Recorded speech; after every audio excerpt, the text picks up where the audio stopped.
Well, hello everyone. It's a nice cold February morning. The days are getting longer and there's more strength in the sun. It warms up, well, relatively warms up by afternoon, so I get out for my walk every day. But today I'm starting to prepare for Shrove Tuesday, Pancake Day, I guess better known as in this area. Mardi Gras, if you're from the south or want to have it in French, I guess. Mardi Gras translating as Fat Tuesday. Shrove Tuesday, I think, is a derivative of an Old English word to be shriven, which means to be confessed or whatever in preparation for the Lenten season. Anyway, it begins with some sort of an excess on Shrove Tuesday before Ash Wednesday. In this area it tends to be pancakes. I don't think the local churches here on the island, I don't think anybody has a pancake supper, but throughout the province there are lots of churches that are advertising special pancake suppers, and I intend to make crepes. So toward the end of this video there'll be a little clip of making crepes for Shrove Tuesday. Look around first here in the grow room. Finally, the goji berries got large enough that I've transplanted them, and then I want to take a little look at the peppers to show you how they're doing since I pruned them. And that black radish is coming along quite nicely, and a little look at the broadleaf chives, and then we'll go make pancakes for Shrove Tuesday. These are the pots of tropicals that I started, I don't know, a week, 10 days ago, I guess. The coffee, the olives, and the bananas. Really, I don't think anything is up yet. I'm certain that nothing is up in the coffee and the olives. But something germinated quite quickly in this pot. I don't know how that will show. It's long and leggy now with green on top. And that is the banana pot. But I think that's a weed.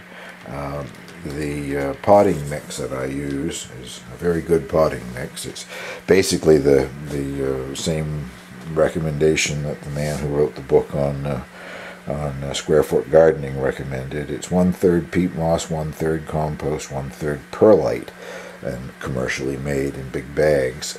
Whatever they're using for their compost, they're not killing all the weed seeds. I don't get very many, but frequently I do get some little thing that pops up in the bedding when I'm using it. So I'm not pulling that out because I'm not 100% sure, but I suspect it's a weed. I'm not pulling it out because nothing came up in the other two pots that looks like it. Nothing came up at all in the other two pots. And there are 5 banana seeds in there, and this thing came up quite quickly. So I don't really think that's a banana, but I'm going to leave it alone a little while longer to see what happens. Anyway, I try to show you this same cayenne pepper plant every time. This is the third viewing of it, I guess, after its second pruning. You see a lot of side branching starting to come out, and the main stem has got much stockier, so I think I'm quite pleased with that. The color, once again, there's nothing wrong with the color of the plants. It's the strange lights here, the grow lights, that makes them look faded out.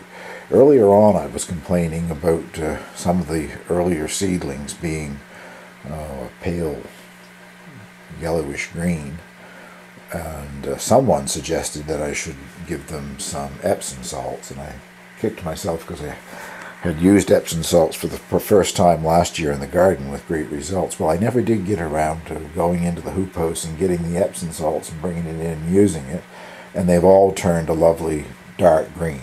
Might not be showing, as I said, under these lights, but I'm very satisfied now with the color of them. Well, the thing with number 38 on it back there, that is the Spanish round black radish, and the plant is looking much healthier. It was sort of, a lot of it was above ground and flopping over. Well, I added more soil, and it seemed to have appreciated that, so I don't know if I stand a chance yet of getting one of these radishes in the house. They take quite a bit of time to develop. And next to it here, those are the broadleaf chives. Still quite wispy. I never have clipped them back any. I've got the lights up quite high now, but I put the lights back down. But I just want them to grow on enough that I can put them in the ground in the hoop house in another several weeks from now. This is the calendula, the only plant that's left in the hydroponic setup. Everything else has outdone itself or died, and I've removed it, but as you can see, it's got a nice blossom bud on it, and there are several other side branches coming out with blossoms as well. So I'll soon find out what color that calendula is. It's from a mixture of different colors of calendula. They're all on the orange, yellow scale, sort of, but it'll be somewhere in that range when it blooms out. And these are the goji berry seedlings. Finally got enough leaves that I could transplant them. They were just transplanted yesterday, but they've already perked up and are looking quite healthy. My original plan was to save 2 plants. Well, as you can see, I've saved 4 instead of 2. There were 6, and 4 of the 6 were very good-looking seedlings, so I thought, well, I was going to plant them in the hoop house. So this way, I think what I will do is I'll grow them on in these bags until midsummer sometime, and then I will put 2 in the hoop house, and the other 2 I'll plant out in the garden. They're supposed to be hardy. I think it's to zone 4, and I'm in zone 5B. I'm always a little skeptical of that, so we will see. Have a test on them here to see whether 2 of them survive outside here in the winter. It'll also be interesting to see if the ones in the hoop house produce fruit any earlier. I think it's the 3rd year before you can expect fruit, but whether growing them in the hoop house will make any difference or not, we'll see. And off to the left there, I moved some of the peppers down. Those are the Thai chili peppers. Well, let's go make some crepes. So crepe batter is quite simple with very few ingredients. 1 cup of all-purpose flour, 2 eggs, fresh from the coop in my case, 1/2 cup of milk and 1/2 cup of water, and I've already mixed them, and I'm using skim milk. You could use whole milk if you like, trying to reduce a little bit of the calories here. 2 tablespoons of melted butter, and toward the end 1/4 teaspoon of salt. So begin by adding the eggs, part of the milk and water.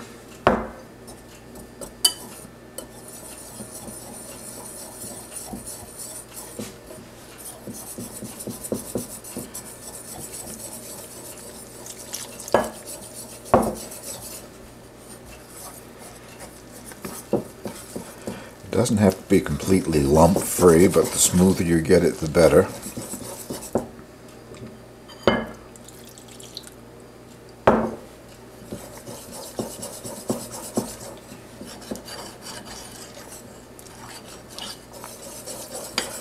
The recipe that I'm using says that a serving of these, which is 3 crepes, is 216 calories, if that interests anybody. This is probably slightly less than that because, as I said, I'm using skim milk rather than whole milk. Oops, over the side here.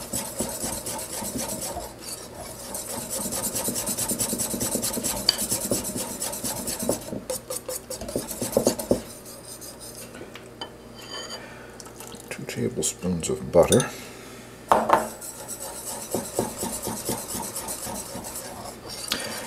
And I used salted butter, so I'm not going to put the full 1/4 teaspoon of salt in there. The butter already has salt. I'll add a few grinds of sea salt. I find it works best if after you have mixed it, you let the batter rest for 10 to 15 minutes. That fully hydrates all the flour that's in there. So if there are any small lumps, they've disappeared. So we'll come back in a few minutes and fry a few crepes. Well, there's enough fat in the mix that you really don't need to put anything much on the crepe pan. I did oil it just slightly for the first pancake. This is now the 3rd one. I'm not so sure that that was even necessary because the butter in the crepe mix is quite enough. And I like to do it on a very hot flame. I've got the burner set as high as it will go. They give you different amounts that you can put, roughly 1/4 cup, whatever. I use a ladle, I guess it holds a cup, but I just put enough batter in till I cover the pan, turning it around as you saw until you get it covered. And then you wait until the surface is pretty much dry, which indicates it's done on that side. Doesn't take long at all. And as you can see, they don't have to be perfectly round. I don't worry too much about that. But oh.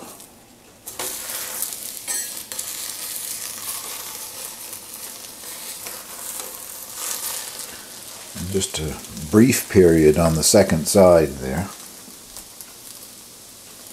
At this point I'm finished. I'm only doing 3, so I'll shut the fire off. The batter will keep in the fridge covered for several days. Doesn't seem to bother it at all. And I fold them before I take them off the grill.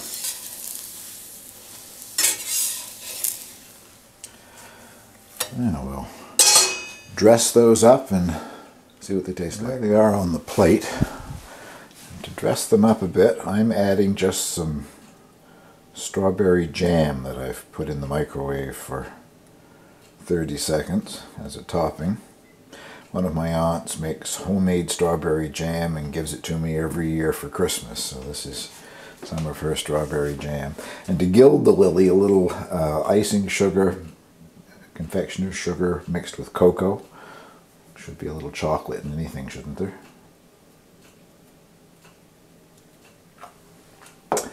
Now let's give these a taste.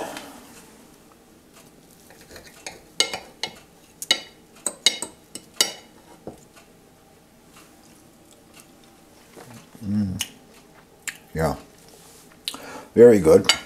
I think when it said 216 calories, I don't think that counted the toppings that I've added. So probably close to 300 calories for my 3 grapes there. But happy Shrove Tuesday, everybody, and I hope you give those a try. Thank you very much for watching.